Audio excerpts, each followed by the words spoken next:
এ কেমন মা? নিজের শখ পূরণের জন্য 4 মাসের সন্তান বিক্রি করে দিলেন মাত্র 45,000 টাকায়। তারপর সে টাকায় কিনলেন নাকের নথ, পায়ের নুপুর, মোবাইল ফোন সহ নানা সামান্য টাকার বিনিময়ে নিজের নারী ছেঁড়া ধন তুলে দিলেন অন্যের হাতে। টাঙ্গাইলের মধুপুরে ঘটেছে এ অবিশ্বাস্য ঘটনা। বলা হয় সন্তানের সবচেয়ে নিরাপদ আশ্রয় মায়ের কোল। তবে এই ঘটনায় প্রশ্ন উঠছে, তবে কি মায়ের কাছে সন্তানও নিরাপদ নয়? টাকার লোভ, সম্পর্কের ভাঙ্গন নাকি মানসিক বিভ্রান্তি? ঠিক কি কারণে এমন ভয়ঙ্কর সিদ্ধান্ত নিলেন এই মা? টানা সপ্তাহ নিয়া বুয়াপুর ওইখানে যায় সিরাজগঞ্জের মানুষের কাছে বাচ্চারা বিক্রি করে দিছে। তারপরে 45,000 টাকা বিক্রি করছে।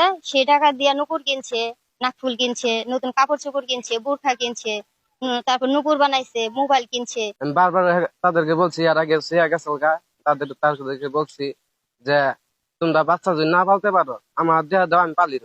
আমার কথা গায়ে দেয় না। এই করবাই করে মেলা বার শুয়ে গেছে গা।